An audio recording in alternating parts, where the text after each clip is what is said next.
siapa yang lupa sholawat kepadaku tersesat perjalanannya menuju surga.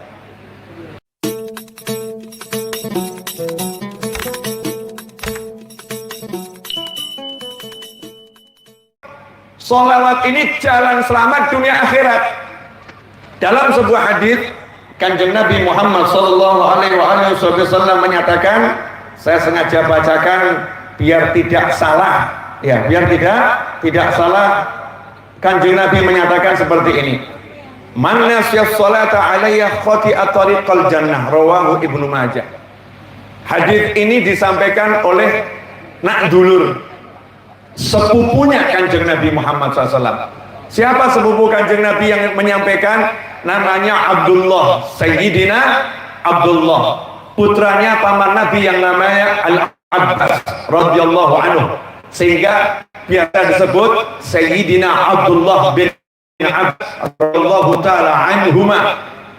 Sedulurnya Kanjeng Nabi, sepupunya Kanjeng Nabi Muhammad SAW. Siapa yang lupa sholawat kepadaku tersesat perjalanannya menuju surga. Tersesat perjalanannya menuju surga. Sudah ke masjid, itu jalan kemana? Ke surga. Puasa, itu jalan kemana? Ke surga. Tapi orangnya males sholawat, oh nanti nggak nyampe surga. Tersesat. Sebetulnya udah jalan ke surga, tersesat, menggok, bisa masuk neraka. Kok bisa, Beb? Kan perginya ke masjid. Iya, perginya ke masjid, tapi sampai di masjid dia buka handphonenya, ngobrol sama temen WhatsApp-nya di masjid, ngerasani orang di dalam masjid. Surga apa neraka? Surga apa neraka? Surga atau neraka? Masjidnya surga, ghibahnya itu neraka. Bayangkan ngerasani ghibah namimah di dalam masjid. Keren atau keren? Ngeri. Tapi itu terjadi atau enggak terjadi? Seringkali enggak sadar terjadi. Bahkan scroll, dia bawakan hal-hal yang haram di dalam masjid. Dosa atau enggak dosa? Dosa. Masuk masjid, handphonenya dimatikan. Bagus atau enggak bagus? Bagus. Tapi ketemu temannya ngobrol sendiri. Yang diobrolkan bisnis al-duwitu wal fulusu wal arto dan kawan-kawannya. Bukan zikir, bukan baca Al-Quran, bukan sholawat, tapi sibuk ngurus perusahaan di dalam masjid. Rasul menyatakan dalam suatu hadis Nabi Muhammad SAW, nanti di akhir zaman ada orang-orang yang duduk-duduk dalam masjid, tapi obrolannya adalah dunia. Obrolannya adalah dunia. Jauhilah mereka. Di dalam masjid disuruh menjauhi orang yang seperti itu, apalagi di luar masjid. Kenapa terjadi semacam ini? Kita di masjid kok masih ribah, di masjid ngasih namimah, di masjid masih ngomong yang jelek, di masjid masih mempertontonkan yang nggak baik. Jawabannya satu, jalanmu sebetulnya udah ke surga, ke masjid, tapi tersesat. Sampai ke sana tersesat. Sudah menyatakan, man nasiyas sholata alayya khati'at tariqal jannah, atau kama qala sallallahu. Siapa yang enggan bersolawat kepadaku, malas bersolawat kepadaku, dikit solawatnya kepadaku, maka dia tidak akan sampai surga, tersesat ke neraka. Allahumma ajirna minan nar. Bu, kalau begitu enaknya gimana? Solawatnya banyak atau dikit? Banyak ya, sahabatku dimanapun antum berada, enaknya solawatnya banyak atau sedikit? Banyak. Lah banyak itu berapa? Banyak itu berapa? Gitu kan ya? Banyak itu berapa? Udah, saya nggak akan ngurus banyak itu berapa. Tapi dalam suatu hadis yang lain, Rasulullah Shallallahu Alaihi Wasallam pernah menyatakan, ma shalla alayya ahadun salatun illa sallat alaihi malaikah madama yusalli alayya falyuqil abdun min dzalika aw liyakthur aw liyukthir. Rawahu Ahmad. Atau kama qala sallallahu. Kata Nabi Muhammad SAW, Kanjeng Nabi dalam hadis menyampaikan, tidaklah sholawat kepadaku dibacakan oleh seseorang, melainkan ada malaikat khusus bukan satu ya, malaikah. Kalau malak itu satu, kalau al-malaikah itu banyak. Melainkan ada malaikat yang jumlahnya banyak. Malaikat tadi bersolawat kepada orang tadi. Jadi misalnya saya duduk, saya baca ya Rabbi sholli ala Muhammad, ya Rabbi sholli alaihi wasallim, ya Rabbi sholli ala Muhammad, ya Rabbi sholli alaihi wasallim. Atau saya baca sallallahu ala Muhammad sallallahu alaihi wasallam, sallallahu ala Muhammad sallallahu alaihi wasallam. Saat saya membaca sholawat, maka malaikat khusus juga sholawat ke saya. Malaikat khusus sholawat ke saya. Rasul kemudian sallallahu alaihi wasallam ngasih tahu, sakaratmu mau banyak atau sedikit terserah kamu. Cuman kalau kamu banyak, dungane malaikat akeh. Semakin banyak doanya malaikat. Kalau sedikit, ya doanya malaikat juga sedikit. Pertanyaan saya kepada antum semua, sahabatku, ibu-ibu, bapak-bapak, mas-mas, mbak-mbak, adik-adik, manusia, jin, demit, dimanapun berada.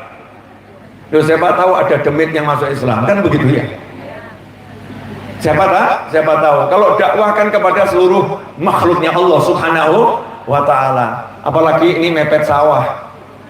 Sebelah sana sawah. Ini penghuninya sawah kan al-jin. Jin itu kan tinggalnya di hutan. Sawah ini kan tempat tinggalnya jin dan kawan-kawan. Siapa tahu nih banyak jin yang tadinya Islam belum sholawat jadi ikut sholawat. Karena jin yang macam-macam. Ono jin doyan sholawat, ono jin NU, ono jin durung NU. Loh ya betul, memang begitu. Ya jin itu macam-macam sama dengan manusia. Nah, pertanyaannya begini loh. Mau banyak sholawat atau sedikit? Ini nanti kita akan tahu dari sini. Kalau banyak didoakan juga oleh malaikat. Kalau sedikit juga malaikat mendoakan kita. Jadi pengen banyak didoakan atau sedikit didoakan? Yakin? Faktanya? Selama ini gimana? Ada yang nanya, Bib, maksudnya didoakan malaikat itu bagaimana atau disolawati malaikat? Loh, malaikat itu dungonya pasti kabul.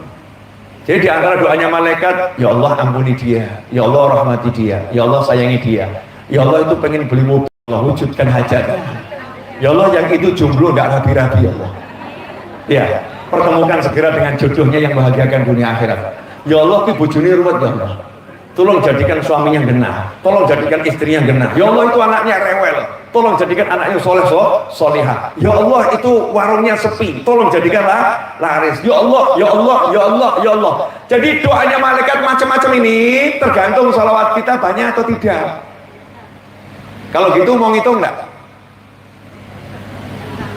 Nah, perlu dihitung. Biar apa?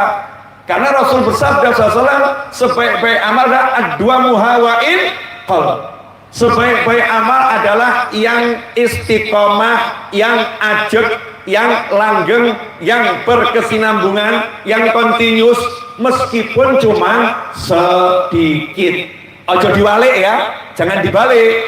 Kadang-kadang kita kalau mengutip hadis ini dibalik, sedikit yang penting ajeg. Salah.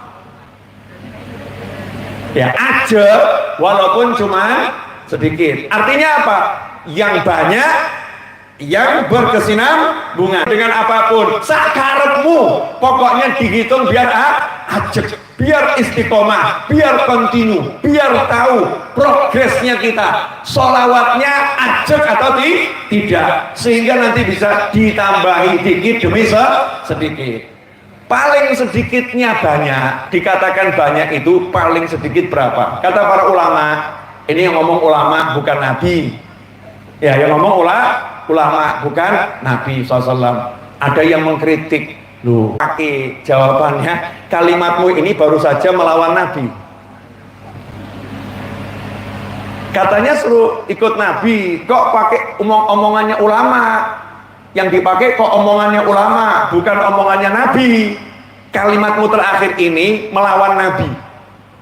Kok begitu Ustaz? Iya, karena nabinya yang ngajari.